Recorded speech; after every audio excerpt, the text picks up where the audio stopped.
Could we just take a moment? Guys, thank you so much for preparing that piece. You know, they weren't asked to do that. Glenn and I didn't say anything. They just did that because they love you and want to minister to you. Thank you. You know, we're in the middle of this series called Difference Makers. And the truth of the matter is that each and every one of you, whether you realize it or not, you are a difference maker.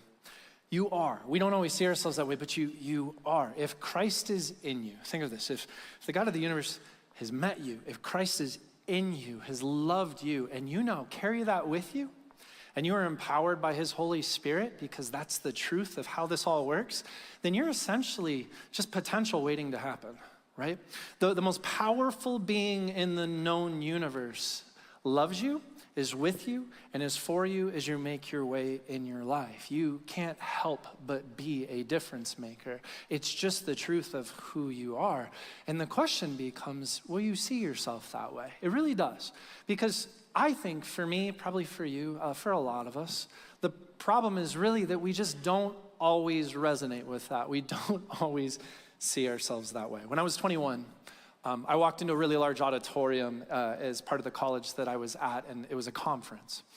And we were all a group of people that were going into full-time Christian ministry of some kind, some of that here in the States, some of that around the world, all the different, occupations and things that you could possibly imagine. And this was a conference that was designed to challenge all of these different people, to educate them, and to just something motivate them forward. And so it was kind of exciting. We walked into the room, in this big room, and I remember walking with a group of friends and walking down my row, and I noticed that in the row in front of me was a whole group of people that had already sat down. One of them was a pretty big dude. He's a tall guy with big, broad shoulders, and I just thought, I don't want to sit behind that man, because I want to be able to see for the rest of this day. And that's the honesty of it. So I just looked at it, and I stopped, and I saw him, and then I just scooted one seat over, and I sat down. And a friend of mine who is following me in this row, he just looks at me, he's like, Ryan, really? Really? And it's because, he said to me, he goes, and he's quite a bit shorter than I was, he goes, you're 6'5". Of all of us, you are the person who's most likely to not really care, not have an issue with this dude sitting in front of you. Really? And I just looked at him and I said, sorry for your loss and thank you for your service. And I sat down. I just stayed there and was like, enjoy your day. That was it, right? That's all we did. And this conference begins. And at some point in time, a speaker named Gary came out. That was his first name. And as Gary starts to talk with us, he shares that he and his wife had decided that with their lives, what they wanted to do was go and form a ministry by opening a medical clinic in Central Asia somewhere. And so this was in a highly closed country, meaning they were not open to Christianity. I think 99% of the country was Muslim. And so this was something that was tenuous at times. There was a lot of tension around some of this, but they did. They just wanted to love the people in the community, open a medical clinic, and love and serve those people. And so they did. And the clinic had been going well, and his wife had developed some relationships with individuals and had started a Bible study with a group of people that were just wanting to know more about who Jesus was and ask questions and ask questions about faith. And Gary stopped at one point. He said, one day while I was walking into the clinic with my wife, a gunman ran up behind her and shot her in the back. And I know that's startling for you. This is a heck of a way to start a message. I know that, right? And I felt the same exact way when I was sitting in the room that day, listening to Gary talk about this, where I'm hearing him tell his actual story. And he said that they just went into absolute chaos, and his wife died right there with him. This very sad story. And Gary said he had this moment occur. And by the way, all of our eyes are just wide open, kind of like you are right now. I can see you, right? Your eyes were wide open listening to this story and just going, oh my gosh, this is a lot. I didn't know that this is what was going to happen.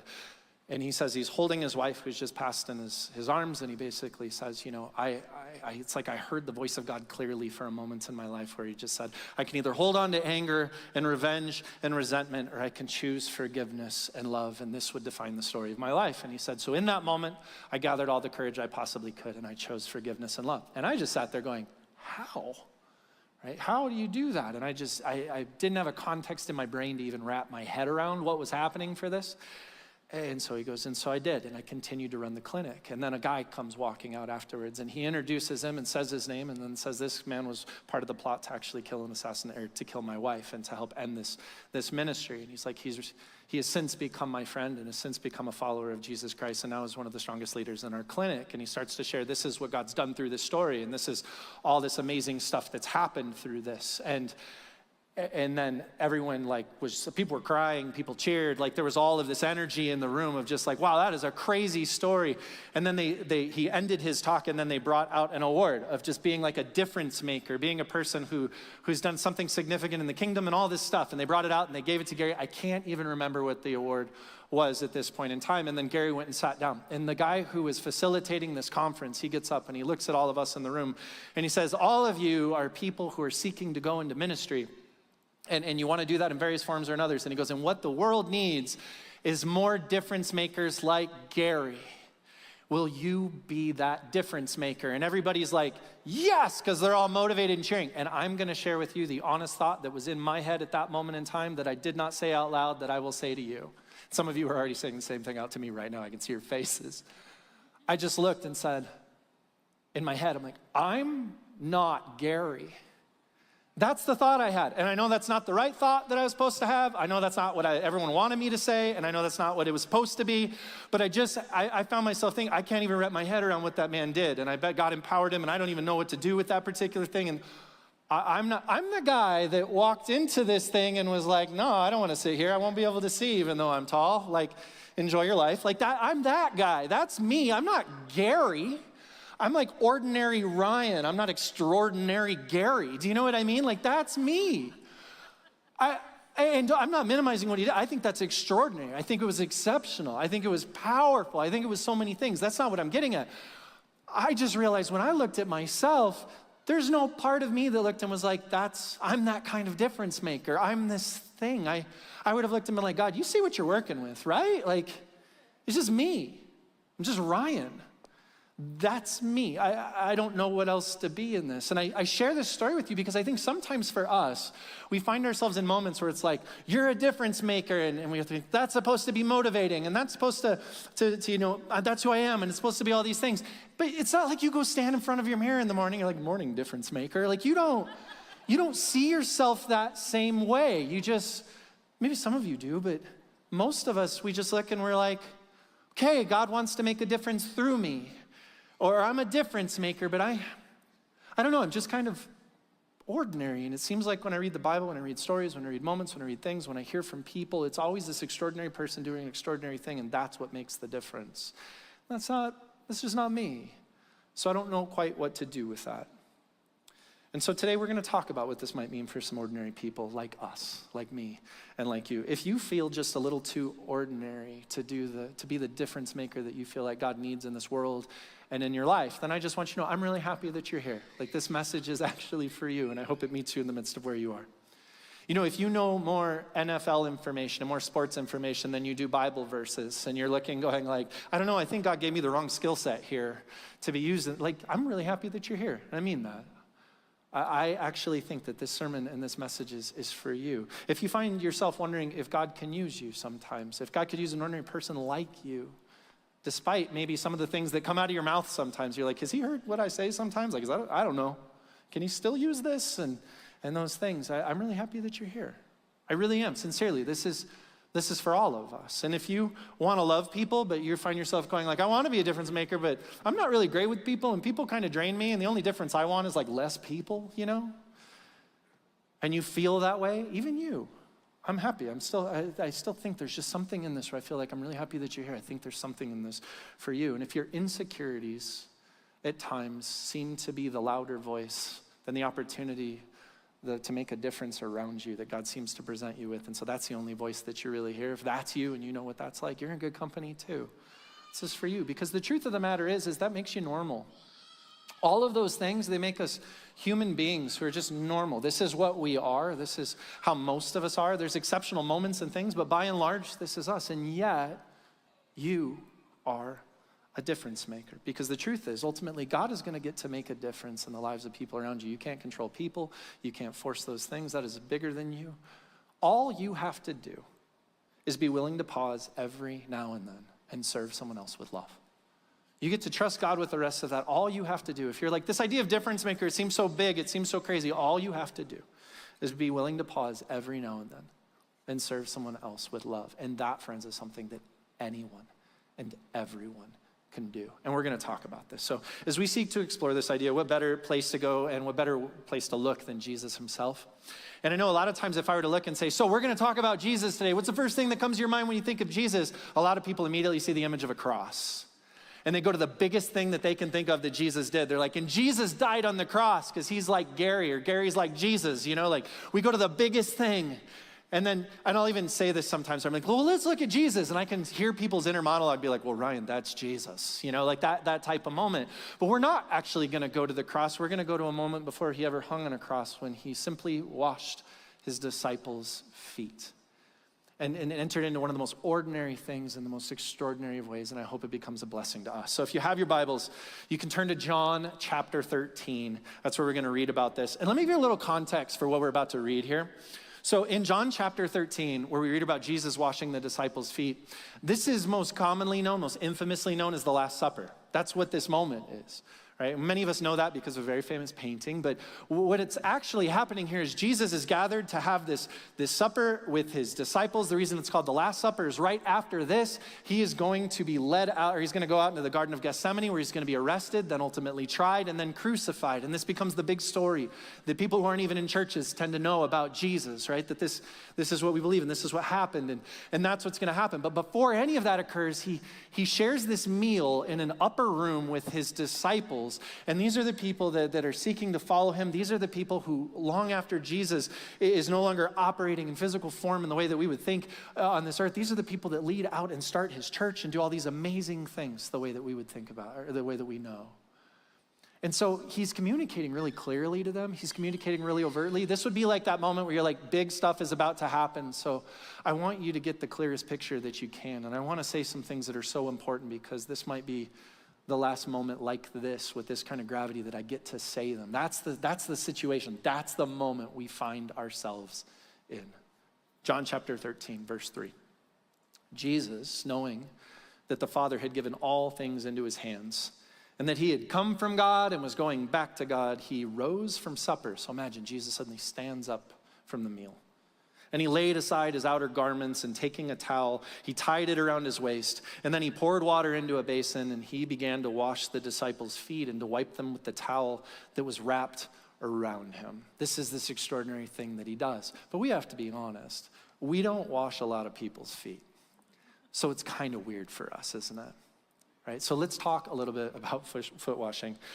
23 years ago, when I proposed to my wife, I was like, how do I make a big romantic gesture? Like, what do I do here? And so I made this path with tea light candles and rose petals and all this stuff that led into this room, and walked her into it. In the middle of the room was all these rose petals and a chair, and she sat down in the chair, and I read her something that I'd written for her that was super sappy and amazing, right?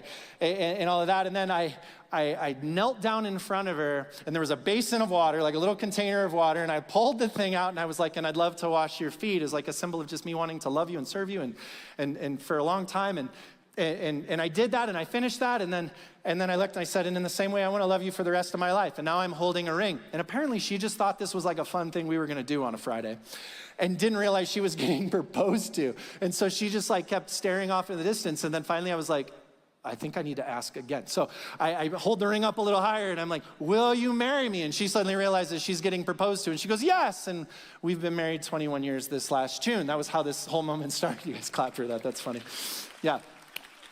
I love her. That's how we started. I love sharing this story because when I do, all right, I've had 21 years to share this story of how I proposed to my wife with people. And I always get one of two very strong reactions, right? Here's the very first one. When I share this story with people and I get to the foot washing part, where I'm like, and then I knelt down and I washed their feet. There are a group of people who grew up in church who like apparently have like read their Bibles a lot, or I don't know what all the reasons are, but they look and they hear that with like deep spiritual significance and symbolism, and they look at me and they're like, that's so beautiful and so sweet, and I see what oh man, that's amazing.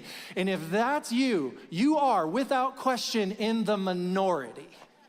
And I want you to know that, without question, you are in the minority. Because overwhelmingly, what happens when I share this story with people is I get to the foot washing part, and all of a sudden, their faces change before they ever say anything to me, and their eyes look weird, and they lean forward and go, wait, you did what? That's weird. That's what happens. Overwhelmingly, and I have had a lot of experience with this particular moment. Like, this is the most normal thing. They just look at me and they say, you're weird. And I love it because I can see that people are torn between whether I was weird by pulling out the thing to wash her feet and be like, I'm gonna wash you, or whether she was weird by sitting there and being like, yeah, you should wash me. Like, one of us is super weird. Or both of us. Either way, what ends up happening in that moment is most people just look at me and they're like, you did what? Why did you do that? And don't get me wrong, I was a guy that at that point in time, I was like 2 weeks from getting on a trip to Bible school, and I had been working at a church, and so I was like, this all held like this deep spiritual significance to me, and I just thought like, this is normal as I can get, and it's deep and significant, and you know what? It's weird. It is. I'm not embarrassed to say that. It is weird. The definition of weird is outside the norm, and man, is that not normal. We do not wash people's feet very often. You better be getting a pedicure or something, right? Like, we are not walking around and having people voluntarily be like, I got you. Let me do this for you. That's super weird. And if they did, you'd feel uncomfortable by it. It would just get really strange. So this is so foreign to us, but you have to understand, in Jesus' day, in the first century, this was so common. This was so common that it wouldn't even have been written about in the scriptures. This happens so often that it would be like if after church today, as you're closing out your day and maybe you're with your spouse or a friend or somebody, whoever that is for you, and you're talking with them and they look and they go, so how was your day? If you looked at them and you're like, good, I washed my hands today. You would never say that. It is so common and so normal. That's like a detail better left, like, who cares? You know what I mean? Get to the good stuff. Get to the important parts. That's how foot washing would have been seen. Guys, they did not have indoor plumbing. They were not taking showers all of the time. Right? They had to actually go get water and bring water. And so this was not a thing where they were constantly bathing. This is not a thing where there was a Target or a Walmart that had like cheap hair care products and body wash and all the things that you could just use and do all of the time. It's not how this worked. And so what did happen was they walked around a lot outside on dirty roads and often dirt roads wearing sandals. And I don't know if you've ever walked on a dirt road wearing sandals, but your feet look a different color by the time you're done with it. And so as a matter of cleanliness and as a matter of hygiene, they would wash their hands and they would wash their feet several times a day. This was normal, and it was just part of being healthy, because over time people started to realize if we don't do those things, we all get sick and gross stuff happens. So we should do those things. It's really that simple.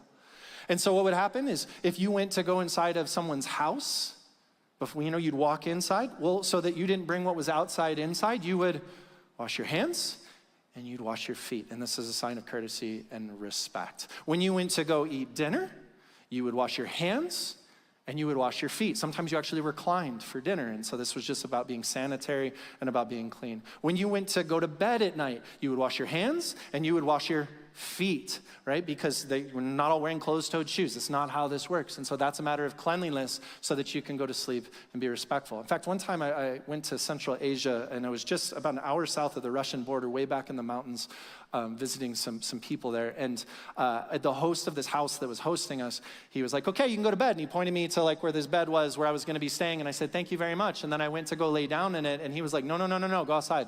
Wash your hands and wash your feet. That's gross.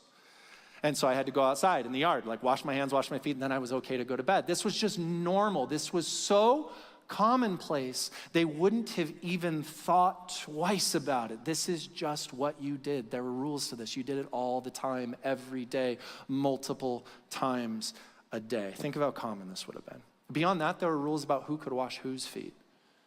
So if you're just an everyday Joe, common person, it was probably your job to wash your own feet. But if you were a guest in somebody's home and they were trying to honor you in this very hospitality-oriented culture, they would be like a servant or somebody in the house that might do this for you to show you like, hey, I want to lift you up as a guest. This is what I want to do.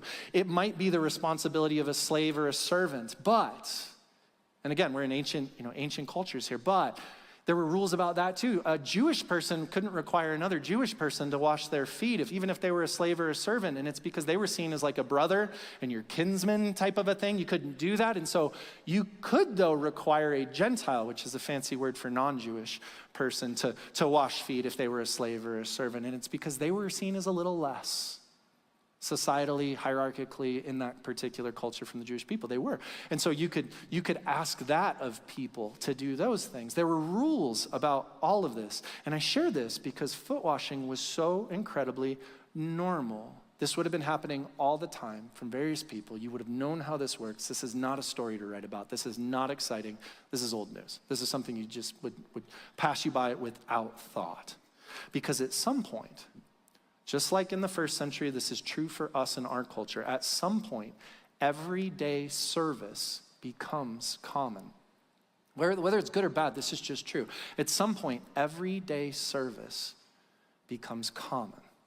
When I moved to Chicago for college, I had no money except what I had in a savings account, and that was supposed to last me for a while. And so whenever friends and people would be like, hey, we're all going out to dinner in the city, I would be like, yeah, I'm gonna make box pancakes or ramen, because I was just like worried, I'm not gonna spend that money, you know what I mean? And one particular day, a group of friends said, hey, there's this restaurant, we love it, you've never been there, we wanna take you. And so I said, okay. So this was a big deal for me. I was going out to a restaurant, and so, let's put on clothes, well, I always wear clothes, but like nice clothes, and like, let's go do this. That would have been weird. And so we go to the restaurant. I remember walking in, and the hostess greets us and then shows us to our seats and walks us to this booth, and she says, is this okay? And then I said, yeah, this is great, thank you very much. And she rolls her eyes at me and goes, good, because I wasn't gonna get you a different one anyway. And I was like, whoa.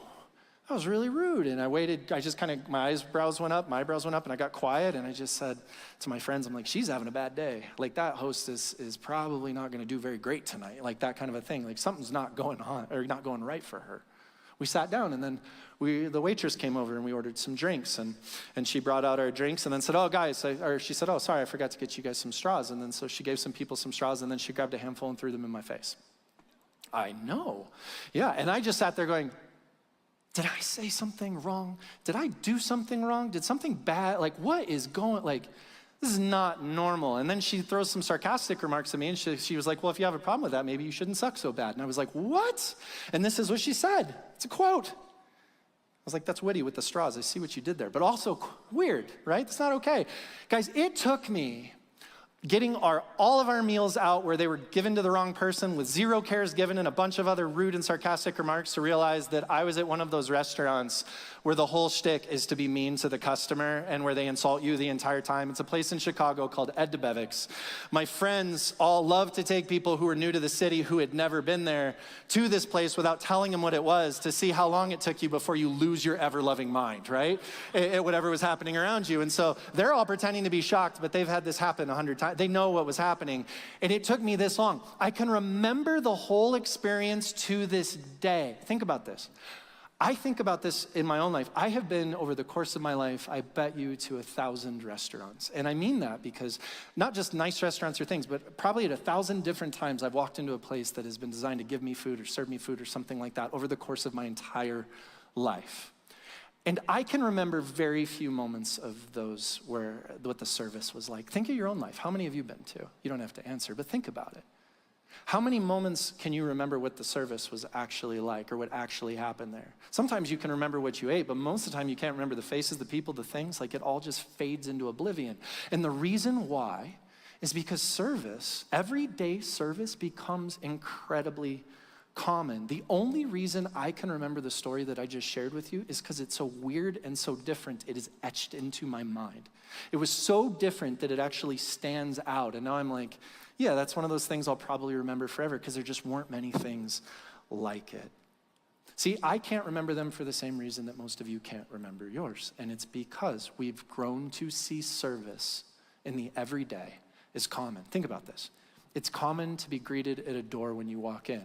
In fact, many of the times you'll walk into a place and if someone's not there greeting you at the door, you're like, somebody not here, somebody not doing their job. Like, you'll have those thoughts. It'll feel weird or strange to you. It is common to be seated politely and in a timely manner. It is. In fact, most of you, if that doesn't happen, you start to be like, what's wrong with this place? What's going on? Is something happening? Like, that's the thing that flags.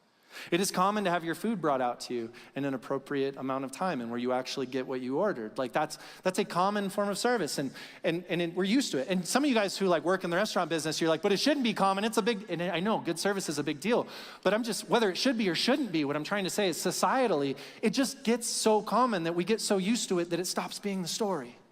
And it just starts kind of fading away into oblivion because we expect it. It is common to have your water refilled and your table cleaned. We expect a certain level of experience because it's normal to experience it. And it's so normalized that we now, this is crazy to me, it's so expected and so normalized that we pay gratuity on the front end of the experience when we go to pay money, right? Where it's like, would you like to pay gratuity? And you're like, well, I don't know. I haven't gotten food or service or anything yet. I have no idea how this is going to go. But we don't. We're like, yeah, I know exactly what's going to happen because it ought to. And then we pay. And this is how this is built. It's so normalized in our society. See, the moments of service we remember aren't the common moments of service that we all expect. The moments we remember are the uncommon moments. They actually stand out.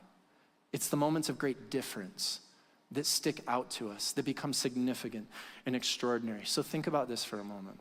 There are only a few moments in the Gospels when it comes to Jesus where we actually see foot washing occur. Because no one would have bothered to tell the story of ordinary foot washing. It was normal and common.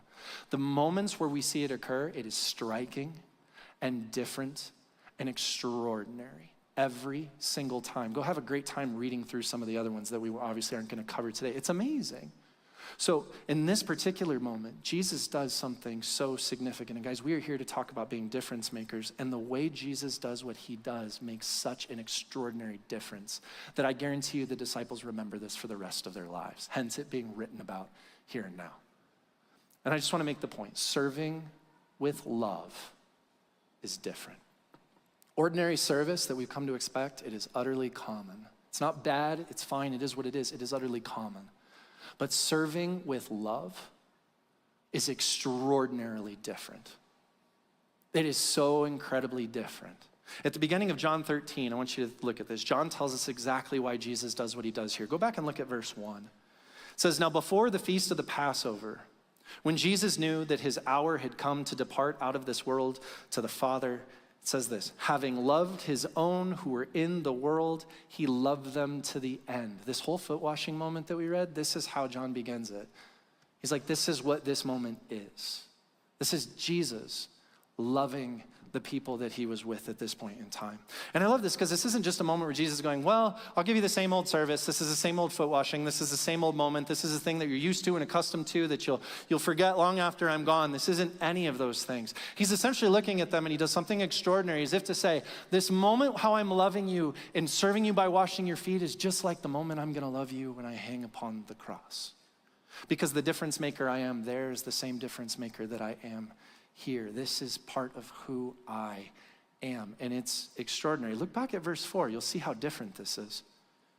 He rose from supper, it says. He laid aside his outer garments and taking a towel, tied it around his waist. And then he poured water into a basin and began to wash the disciples' feet, to wipe them with the towel that was wrapped around him. So think about this. What's different here? Well, look at how verse 4 begins. He rose from supper. Well, we talked about this just a moment ago. When are the moments that you actually wash your feet? Well, when you enter into a house, you would do that as a sign of respect, or maybe in honoring you as a guest or something like that. You would do that there. Guys, they're sitting in an upper room of a house. They've been through a whole phase of this house to get where they are now. Okay, so that would have already maybe happened there. Or even beyond that, what have they already started doing? Did it say at the beginning of supper? No, they're having supper. This has already occurred. And Jesus then stands up in the middle of the moment, which makes it super weird for them. And this is in supper. So this isn't the beginning of the meal where you wash your hands and you clean your feet so that you can have sanitary reasons and hygiene reasons and cleanliness reasons. It's not what this moment is either. This isn't normal. This is strange. He stands up in the midst of supper.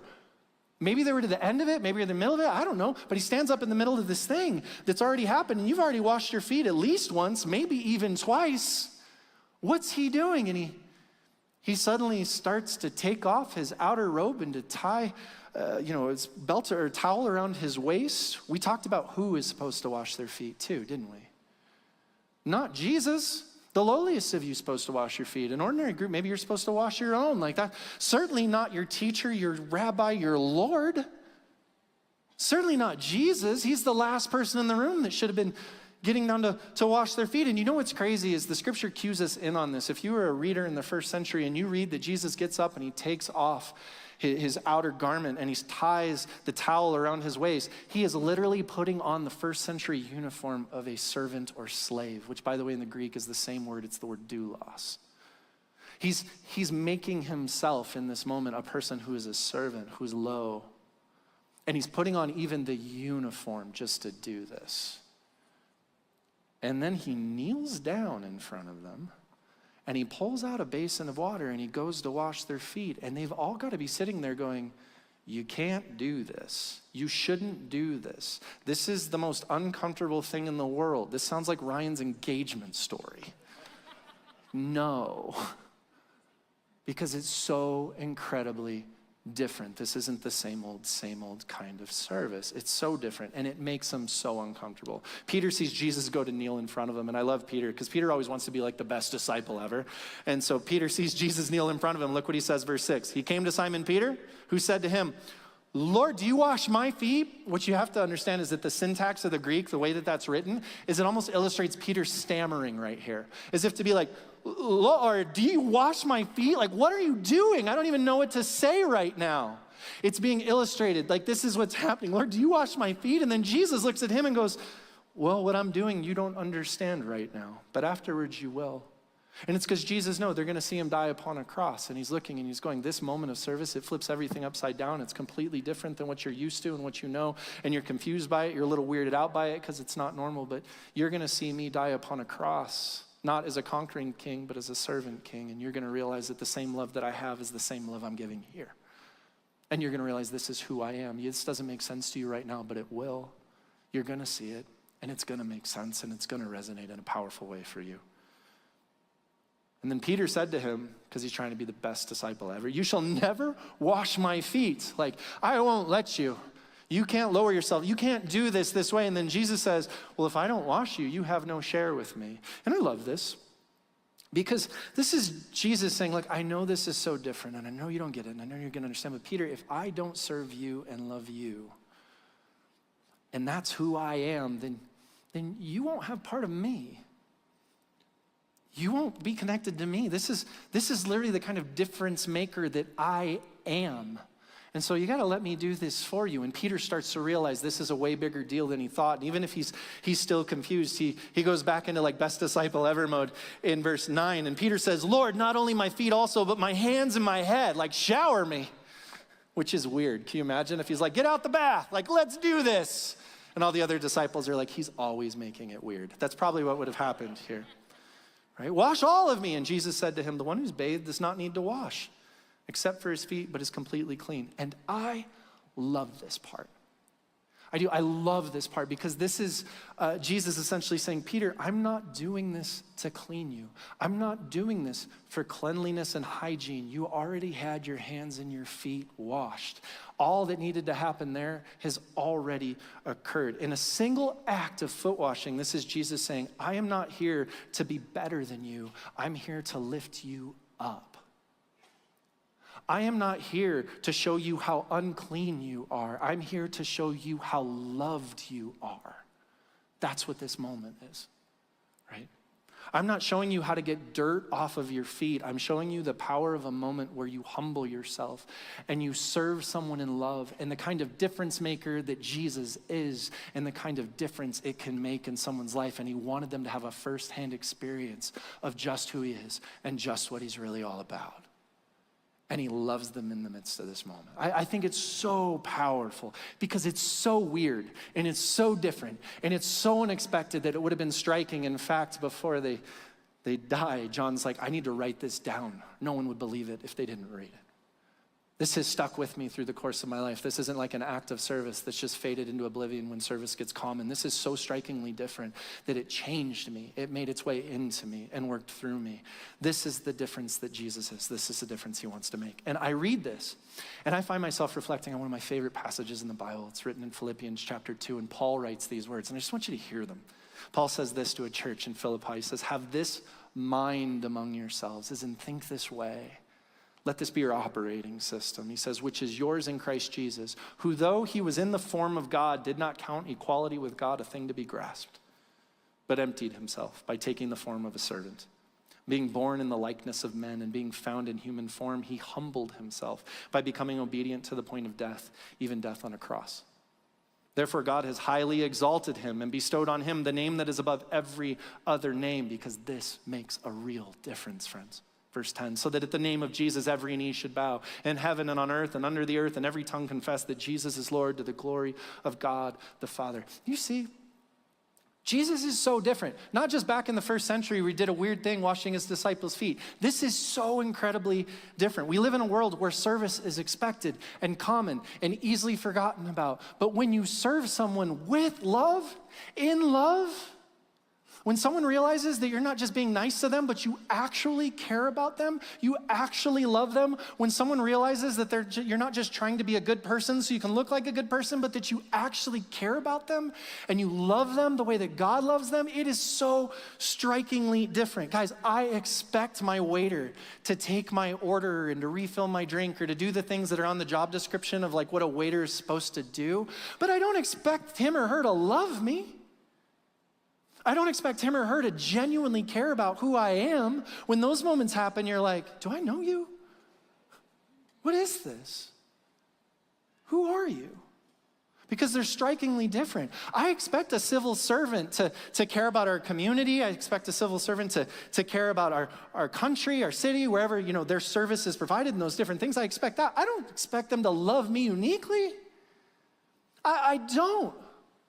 That's weird. It's so incredibly different. When you serve someone in love, it is never ordinary. It is always striking. It is always different because it is just so incredibly uncommon. And when those moments hit me, I find myself like Peter, stammering and struggling to find my words because something special happened and I just don't even know how to articulate it. And that is the gift that we get to give. Serving with love makes a difference. And it makes a real difference, and it makes a lasting difference. Look at how Jesus ends this moment. This is really beautiful. John 13, beginning at verse 12. When he'd washed their feet, and now he puts on his outer garments, and he resumes his place. This moment's kind of over, and now he's going to summarize what this was. He said to them, do you understand what I've done to you? And he has them reflect back. Think of what this just was. Do you see it? Did you experience it? He says, you call me teacher and Lord, and you are right, for so I am. If I then, your Lord and teacher, have washed your feet, you also ought to wash one another's feet. For I have given you an example that you should do just as I have done to you. And Jesus is saying, this is the kind of difference that I want to make in this world. This is the kind of difference maker that I am. And as I flow and live through you, as you are difference makers, this is your opportunity to make a difference too. Isn't that powerful? And imagine, because if you're me, and if I'm a disciple in that moment, I start to just get overwhelmed, or I'm like, well, it's a great big world, and there's lots of people, and there's all these things, and my community, and my country, and my neighborhood, and all of the different things that can kind of like pop in your head, and you can get so overwhelmed by that where you just kind of shut down, decision paralysis. And you know what I love is he just says, love one another. Look around the room, and the disciples probably just looked awkwardly, and were like, man, I guess I got to wash these guys' feet. Right? Start with one another, and the implication is when you start here, more people become one another's, and when more people become one another starts to become the whole world. Just start there. Start with the small. Jesus looks at a group of 12 people following Christ, and I think this is lost on us sometimes because we forget. Christianity is a global movement. It's a large-scale thing. Many of you know lots of other Christians and things, but what we forget is that at one point in time, this was 12 guys with Jesus in a room. Isn't that crazy? And Jesus is talking to this future group of difference makers who will ultimately be the people who start to lead and propagate the church outwards in a way that it grows in authentic and real and powerful ways. And they don't even know that they're real difference makers yet. They're just trying to follow their rabbi. They're just trying to follow their Lord. And he's looking at them, and they have no idea that he's going to be crucified. They have no idea that in just a short amount of time, they're ultimately going to be standing in the city of Jerusalem being like, he told us to start this whole thing. What do we do? I don't know. I'm overwhelmed. They have no idea that any of that's going to happen because they're tax collectors and fishermen and people Jesus met along the side of the road. And they would look at themselves and be like, I'm not Gary, to use the illustration at the beginning of this message. I'm just a me. I'm just ordinary. And I want to be a difference maker, Jesus, but you like are kind of a big deal and you do crazy things and I don't think we can do it. And what I love about this moment is this is Jesus going, before you set your eyes on the whole world, just start by washing people's feet, because before Jesus ever died upon a cross, he knelt at the feet of his disciples and he just washed their feet. And I love this because for me, who feels like an ordinary person sometimes, and for you who probably feels like a ordinary person with your own strengths and gifts and abilities and things, this is good news because anybody can wash feet. Culturally in that era, even the lowliest of people, even the people nobody thought about, anybody can wash feet, right? We actually get to do this. And that might sound weird for you because you're like, so are we supposed to get towels and basins and get weird in this place? Like, is this what we're starting? No, we're not, right? Because that's disconnected from our culture and the place that we are. But think about this. What would washing feet look like here in the year 2025 if we started with one another? If we started here, even in this place as a church, what would it look like? I think about what Jesus talked about when we looked at Glenn's sermon last week, where he goes, love one another just as I have loved you, so also you ought to love one another, right? That this is what you ought to do. Start with one another and you'll branch out. You'll start to move into the whole world. This is a big deal. And I think of this moment right now where he's looking and going, start by washing one another's feet, and then more and more people get to become one another, and let that become a message and a mission for the whole wide world. Guys, in the year 2025, we wash someone's feet when we treat them as our honored guest. Even here in this place, even here on this campus, when we treat people like they're honored guests and we let them know that they are accepted, that they are loved, and that we celebrate them living out of the freedom of who God created them to be, and they find belonging. We wash someone's feet in that moment. That's exactly what that looks like. In the year 2025, we wash someone's feet when we don't just do something nice for someone because we want to be looked at or seen as a good person, but we actually care about the person we're doing something nice for. And they feel loved and cared about because they know our heart is for them. And that's just how we orient ourselves to people. In the year 2025, we wash someone's feet every time they set foot on our campus and someone says, good morning, or welcome to Casas, and the person who's standing there isn't just going through the motions saying good morning. They actually care about you. I love James Boyer, who stands out there like all the time. He's there today, actually. And I didn't tell him I was going to say any of this, but I love it because I'll go stand out next to James sometimes and he starts greeting everybody, and James will lean over to me and be like, oh, that person just got a job here. This person's doing this, or this person's doing that. And at one point, I stopped and I was like, James, how do you know all this? And he goes, well, if they're going to be kind enough to trust me with things that matter to them, I could at least love them by trying my best to remember. And I realized James isn't just saying, good morning, how are you doing, or welcome to Casas. James is loving people whether you know it or not. He cares about you. He's got a big heart, and it's got room for everybody stepping forward. He just does. That's washing someone's feet. We wash someone's feet every time someone comes alongside a new parent checking in their kids when they have no place to go. And they're just like, this is my most precious cargo, and I'm supposed to do something, but I don't know what to do, and I'm a little nervous. And somebody says, I see you, and I know what that's like, and I care about you. And come on, let me help you with this. And then they check those kids into a place where they feel safe and secure, and the parents get to come and show up in a place where they get to trust that. Do you know the gift that is? That is love, friends. It is powerful. When you love my kids, you love me. This is always true. Like, it is powerful. We wash someone's feet every time someone in our kids ministry creates safe spaces where kids get to thrive out of the person that God created them to be. And their parents know they're being celebrated, so they get to thrive in a room where they get to experience what it is to be loved by one another. Because each and every one of you are deeply and dearly loved by the God of the universe. We wash someone's feet when people sign up to be middle school or high school small group leaders. And eventually, because this moment always happens, one of the students, and it's usually about the cynicism of high school, comes along. And the high schooler will look and go, why are you doing this, to their leader? And the leader will finally just be like, because I love you. Because like you actually matter and I like you, and why else would I choose to show up and do this? And the kid can't seem to wrap their head around it, but finds themselves drawn to this person because that's washing someone's feet. Todd Rasmussen is a high school volunteer here at this church, and I love it because his wife Tensi, she's our children's pastor. She keeps sharing the story over the last couple of weeks where she's like, I know I'm Todd's favorite person because she's his wife. And she knows this. And she's like, but there are moments where I step onto campus and he sees one of the kids in the small group, and it suddenly is like I become invisible, and they suddenly realize they're like the only thing that matters in his universe, and they feel so loved and so known and so seen. And then I watch Tensi get tears in her eyes, and she goes, and it's the most beautiful thing because that's how God sees them. And I'm like, yeah, That's washing someone's feet. That's so beautiful, friends. We wash someone's feet when ministries like outreach or helping hands, which is a part of outreach, step into someone's life and say, as a church, you don't always have to make your way all the way to us to be in this space. That sometimes it's just absolute love for us to meet you in the midst of where you are and to meet a need and to provide for that and to show up for you in the places that you need it most. And there's people who step into that not just to do a good thing or be good people, but because they love people and they want people to know how much the God of the universe loves them. And friends, we wash someone's feet when we make this campus safe in such a way that we're all in here just focused on this. I talked to Matt Shimenta, who's our safety director, and he gets tears in his eyes when he talks about you guys. He does.